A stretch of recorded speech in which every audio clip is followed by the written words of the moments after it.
ये प्रसंग आता है पुराणों में कि जब मंथन करके समुद्र से अमृत का घट ले करके इंद्र का पुत्र जयंत ले करके सुखदेव जी के पास पहुंचे। अब वो अमृत की बूंदे ग्रहण करने के लिए तो आप देखते सारे देवता आतुर थे, दैत्य आतुर थे, और आप लोग भी सब आज भी देखिए अमरत्व पाने के लिए सब स्नान करने के लिए जितनी भी कठिनाई आपको सहनी पड़े पर आप लोग पहुंचे। पर जब सुखदेव जी के सामने जयंत ने ये घट प्रस्तुत किया कि ये अमृत ग्रहण करिए तो उन्होंने सीधे अस्वीकार कर दिया। देखिए ये सनातन धर्म के चिंतन और सिद्धांत को, दर्शन को समझने की आवश्यकता है। अमृत का घड़ा लिए हुए देवता खड़ा है और उन्हें समर्पित कर रहा है, उन्होंने अस्वीकार कर दिया, उनका नहीं चाहिए मुझे तुम्हारा ये अमृत, क्योंकि मेरे पास जो अमृत है, कौन सा अमृत है, वही मैं परीक्षित को दूंगा।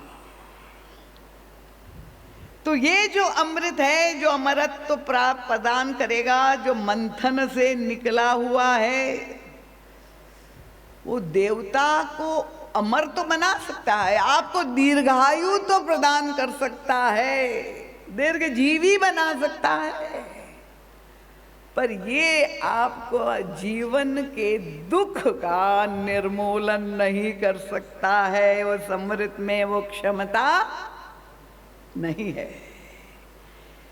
क्योंकि हम देखते हैं कि वो देवता अमृत ग्रहण करने के बाद भी इतने दुखी है, रुग्ण है, तो फिर अमृत पीने के बाद अगर आपके जीवन की दुख की समस्या का समाधान न हो सके तो ऐसी आयु तो अभिशाप बन जाती है।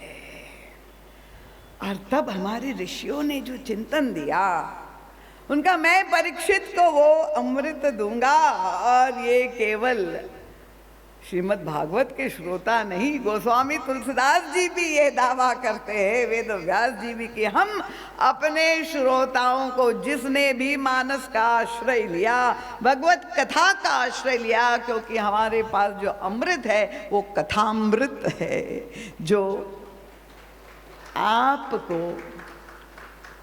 वास्तव में अमृतत्व की अनुभूति कराएगा। क्यों? क्योंकि आप अमृत पुत्र है। आपका स्वयं स्वरूप क्या है? यही श्रीमद् भागवत में कहा गया, अमृतस्य पुत्रो हम सब अमृत पुत्र है, हमारा स्वरूप, हमारा स्वभाव अमृतत्व है। और इसलिए गोस्वामी तुलसीदास जी ने अपने मानस में ये समुद्र मंथन की उपकथा को 3 बार स्थान दिया।